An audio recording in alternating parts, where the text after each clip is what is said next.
लाहौर में काली घटाएं छा गईं, बादल एक बार फिर जमकर बरस पड़े। ठंडी हवाओं ने गर्मी और हब्स की छुट्टी कर दी। लाहौरियों के लिए महकमा मौसमियात ने मजीद बारिश की नवीद सुना दी है। मजीद जानते हैं डॉन न्यूज़ के नुमाइंदे अदनान शेख से। जी अदनान, बताइएगा लाहौरी इस मौसम को कैसे एंजॉय कर रहे हैं?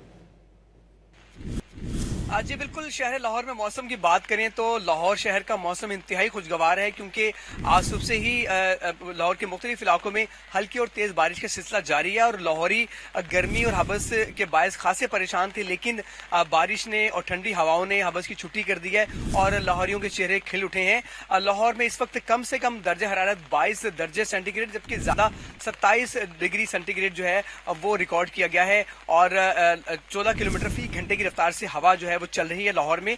और जो शहरी हैं वो खासा इस मौसम को जो है एंजॉय कर रहे हैं और महकमा मौसमियात ने खुशखबरी दी है कि आइंदा 2 रोज में जो है ये इस तरह का मौसम जारी रहेगा लाहौर शहर और उसकी गिरदोनवा में। और जो पीडीएम है उन्होंने अलर्ट जारी किया है कि जो शहरी हैं वो गैर जरूरी सफर से जो है वो इज्तनाब करें और जो बिजली के खंभे हैं उनसे फासला अख्तियार करें, जबकि जो लाहौर के नशीबी इलाके हैं उनमें भी जो है पानी भरना शुरू हो गया। ताहम जो मुतल्लिका इदारे हैं वो अलर्ट हैं और पूरी कोशिश कर रहे हैं कि शहर में किसी जगह पर भी पानी जमा ना हो।